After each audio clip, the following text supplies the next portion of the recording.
Hello, this is Keith All, and welcome back. And this project or this tutorial is going to be about data analysis using Excel 365. In today's data set, we're going to be looking at project management data. So as you can see from the screen, we have multiple columns ranging from the project name, and then we have a task name where you have multiple tasks within a project, who it's assigned to, the start date of the project, and the days required in order to complete the project.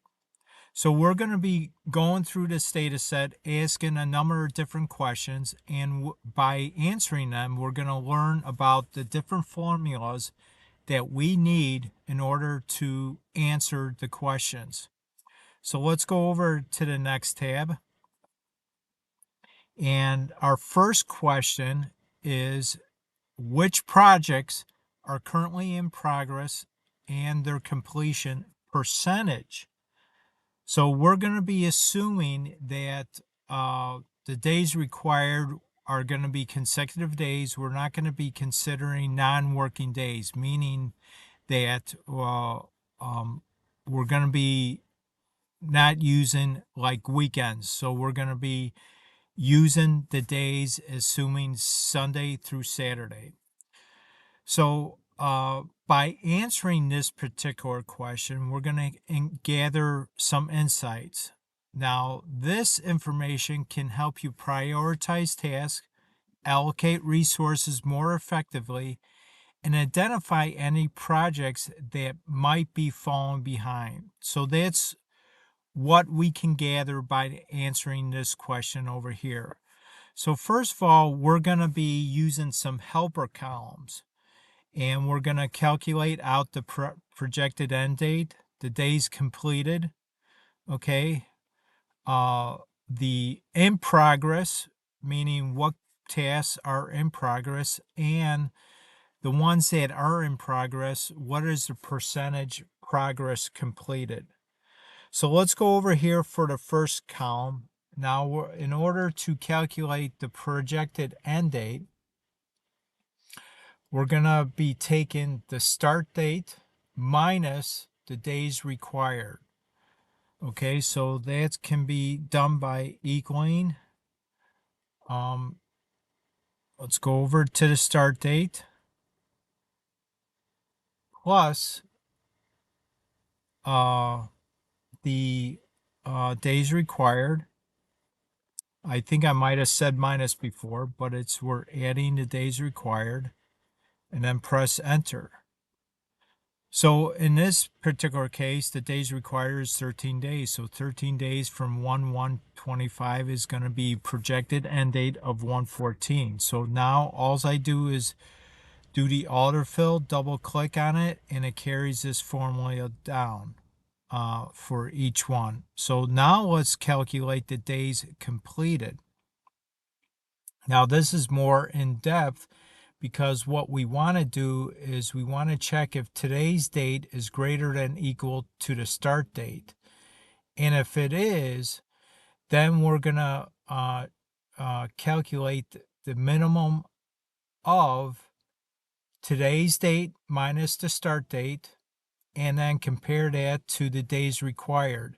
And we're going to take the lesser of that. And if today's date, okay, is not greater than and equal to the start date, then we're going to put another value there. So let's do this formula. Equal, okay, if today's date, which is I already have up here, up in the upper left hand corner, and I made it a named range, so I just called it today. So I'm going to do today's name range greater than or equal to, okay, the start date. And I'm not going to fix this formula because I'm going to be carrying it down. If that is true, we're going to get the minimum of today's date okay, minus the start date, okay, and then let's see, the second argument is we're gonna do the days required, okay, and then let's see, we're gonna close this out, comma, and then put 0. So the value if false, okay, press enter, and it's 13, okay. So as you can see, it brought back 13 because of the fact that, remember, today's date uh, uh, is, if it's greater than equal to the start date, okay, which it is, that means that we're going to basically return 13, okay, because that's the number of days required. So now we're going to copy this down, okay. Now let's see what's currently in progress, okay. So in order to calculate that, we're gonna use another if formula. If, and we're gonna check, um, let's see, if the projected end date, okay, is less than or equal to today. I'm gonna take the named range. If it is, then that means the project is completed.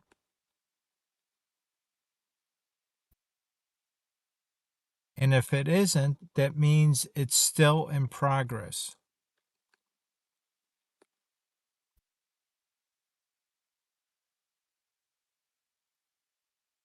Okay, let's carry this formula down. Okay, remember, let's see this one in progress. Okay, today's date is 2/10/25, and the projected end date is 2/19. So this project is still in progress because it says the days required is 22. So that means so far we completed 13 days of the project, so it's still in progress. So now let's go over to the percentage of progress completed. Okay, in order to calculate that is we're going to use another if statement. If, comma, today, okay, is less than or equal to the projected end date. Okay, if it is, we're going to calculate today's date,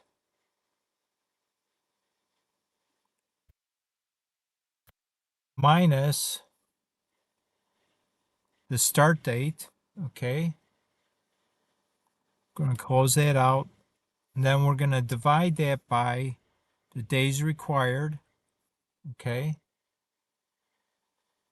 and then let's see, and then comma, and then 1. Close that out, press enter. 100%. We're going to copy this down. Okay, so what this is saying is, okay, if today's date is less than or equal to the project date, okay, which today's date is 2/10, so which it isn't, so it's going to return 1 in that case, and 1 means it's 100% completed. Now I formatted these cells. You can press Control 1, and I formatted it as percentage with 0 decimal places. So if today's date, and in this particular case, if today's date is less than or equal to the projected end date, okay, which it is, it's less than this, in this particular cell, that means then I'm going to calculate this. So I'm going to take today's date minus E12, okay, to get the number of days completed so far, divide that by the days required, you're going to get basically 59%. So if I come up here and highlight this, so it returns, let's see,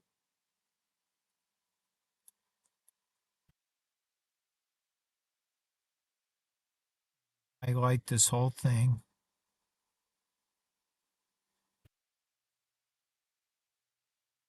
Oh, this is what I'm doing wrong. I'm not highlighting the, so it's returning 13. So it takes 13 divided by 22, and then that equals your 59%, as you can see up here. So that's how that's done. So that's how we calculate this. Now let's go on to the next question is, what is the average duration of tasks per project? So now what does this help us gather? So this helps you understand how long tasks typically take to complete within each project, which is valuable for project planning and resource allocation. So in order to get this answer, let's create another helper comment over here to the right. Let's get a unique list of our projects in this data set. And in order to do that, you take the unique function, tab into it. Let's get the array. So we're going to select the first cell in the data set, Control Shift down arrow, Control backspace. And we don't need to fix these cells to make them absolute. Let's close this out and press enter. So now we have a list of project names from our data set. Now, again, let's go back there. We want to get the average duration of tasks per project. Okay. So in order to do this, we're going to utilize the average if formula. So we're going to take equal average. Let's scroll down, average if. The range here is we're going to be averaging the project names. Okay, Control Shift down arrow, Control backspace. This we need to fix because we're going to be copying this formula down. Okay. And then the second argument is the criteria. The criteria is we need to know the average duration for marketing in this case. So we're going to copy that down. This we don't need to fix because we want to, once we copy it down, we want it to go to the next cell in this range here. So we're going to press comma and the average range. So what are we averaging in this particular case? We want the average of the days required, the average duration, which is in this case the average number of days. So we're going to select that, Control Shift down arrow, Control backspace. We are going to fix this to make it absolute, and then we're going to close this out and press enter. So it comes out to be 18.5 days. So we're going to copy this down. Again, Control 1. I formatted this as a number to include two decimal places. Click enter. So let's check this, the average duration. So in this particular case, all the projects names are not like how can I say, it's not like marketing is not down here and project development is somewhere else. They're all in order of project names. So we can select this, the average duration, Let's select all the rows with marketing, which is here. And if you come down to the status bar in Excel, it automatically includes some formulas down here. And what it does, it takes the average, adds up all these values here, divide that by 4 because there are 4 tasks within a marketing projects, and it comes out to be 18.5. So we got that correct. So let's now go to our next question that we want to ask or get an insight from this data set is, what is the total number of tasks assigned to each project? So what insight can we gather from this? Now, knowing the total number of tasks per project helps you understand the workload distribution and can assist in resource planning and project management. So again, to answer this, we need to get a unique list of projects from our data set, equal, tab over. Let's get a unique list, control shift down arrow, control backspace, and we don't need to fix it. Oh yeah, we do need to fix it. Press F4. Let's close that out and press enter. So now we have a unique list of projects. Now we want to get the total number of tasks assigned to each project. Now, in order to do this, we need to count basically the number of tasks per project, and we can accomplish that by using the COUNTIF formula. COUNTIF. Now, what's the range that we want to include for this? Well, we're looking to count the number of tasks per project. Okay, this is the project, this is the criteria, and now we want to get the number of tasks. So the number of tasks are gonna be in let's say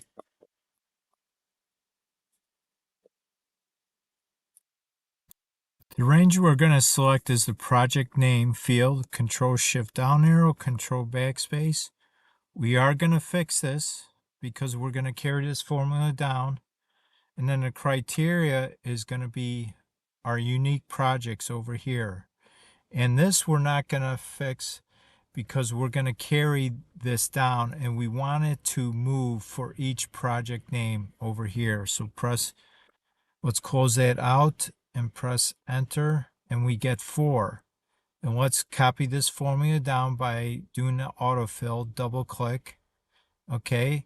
And now we could check this by, again, these are in order of project names. So we're going to select, basically select everything within here. And it's going to do a count for us. If you look at the status bar at the bottom, it says count equal 4. And the rest of these projects do have 3 tasks per project. So that answers that. Now let's go on to our last one. And we're going to ask the question, how many tasks are completed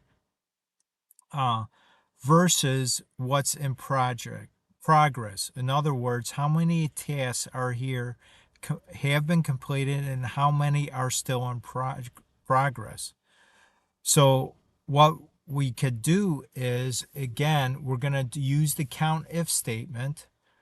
We're going to go equal COUNTIF, tab into that. What is the range for counting everything? So we're going to, since we already calculated what's completed and what's in progress from our first question at the beginning of this tutorial, all we need to do is check this column here, control shift down arrow, control backspace, and we're going to fix it because we're going to carry this formula down to the next cell. And what's the criteria? The criteria that we're looking for in this range here is whether or not it's been completed. So I'm going to select that, and we don't need to fix it because we're going to carry it down, and we want it to adjust. So when it comes down to the next row, it selects this cell, which is in progress. Press enter, enter, and then let's use the autofill. Control down arrow. And how can we verify this? Well, we can go to our data set. Control Shift L makes all the columns in this area to be filtered. Now we could filter on this. Let's do filter in progress or filter by completed. Click OK, and it selects all the rows in this data set that are completed. Now let's select the first one, Control Shift down arrow, and if we come down to the status bar in Excel, it says count of 18, and this is what we have over here. So we know that is working correctly. To turn off the filters, Control Shift L again, and it turns off the filters and brings back the entire data set. So hopefully this little project of data analysis helps you understand data sets, and the whole purpose of this is when you're doing data analysis for anything or for a data set, you have to ask yourself certain questions to gather insights from that. And hopefully this gave you some idea on how to do that. Use multiple different formulas in Excel to do that. So again, I want to thank you for stopping by today. Definitely have a great day, and remember to subscribe to my channel, and always make comments on my video, and also like and share it, because this helps this video and other videos that I do get out to more people on YouTube, because I know other people are looking to learn this stuff. Again, thank you. You have a great day, and I'll see you on the next video.